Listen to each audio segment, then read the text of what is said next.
Pinagdiriwang natin ngayon ang kapistahan ni San Felipe at ni Santiago, Feast of Saint Philip and Saint James, the two apostles of our Lord Jesus Christ. Solo Dios basta. Ulitin ko. Solo Dios basta. God is alone. God alone is enough. God alone suffices. Yung mga salitang solo Dios basta, yun ay Espanyol na i-translate natin sa English, for God alone is enough. Ang Diyos ay sapat na. Ito ang panalangin at tagubilin ni Santa Teresa of Avila. Ang Diyos ay sapat na. In our gospel for today, Philip requested to our Lord, Master, show us the Father, and that will be enough for us. Ipakita niyo sa amin ang Diyos Ama. Yun lang at sapat na. Nakakatuwang isipin dahil gustong makita ni Felipe ang Diyos Ama. Dahil sa kultura ng Hudyo, pag nakita mo na ang Diyos, anong ibig sabihin nun? Handa ka nang mamatay. Ano ibig sabihin kapag nakita mo na ang Diyos sa kultura ng Hudyo? Ang ibig sabihin nun, ready ka nang pumunta ng langit. Handa ka nang mamatay.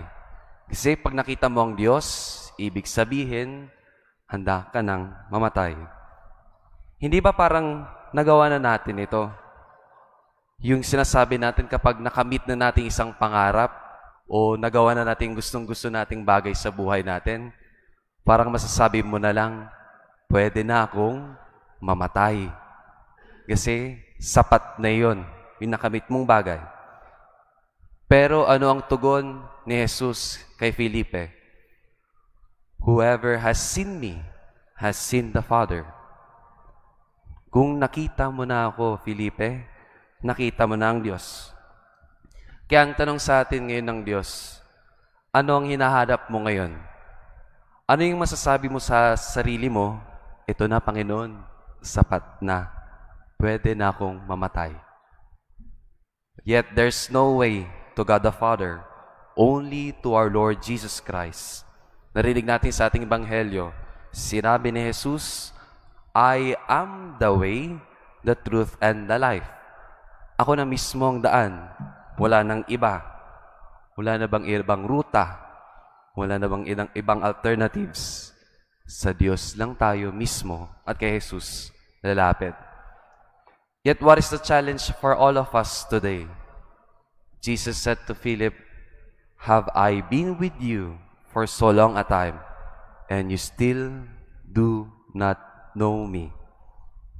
Ang tagal mo na akong kasama, Felipe, pero hindi mo ako kilalang lubusan. Tanong ko po sa inyo, lalo na po sa mga daily mass goers, ang tagal nyo na pong kasama ang Diyos. Kilala nyo na ba siya ng lubusan? Is it not enough? Ang tanong ko sa inyo, ano pa yung mga bagay na sarili ninyo ay sasapat na? Baka ibang hinahanap ninyo. Tagal nyo ng kasamang Diyos, bakit di pa siya sapat? It's not enough to be with God. We need to know Him more. Kilalanin natin ng lubusan ang Diyos upang sabihin natin ng lubusan, siya lang at sapat na. Solo Dios basta. For God alone is enough. Now in silence we pray. Almighty God, may we no longer seek anything for you alone is enough, now and forever. Amen.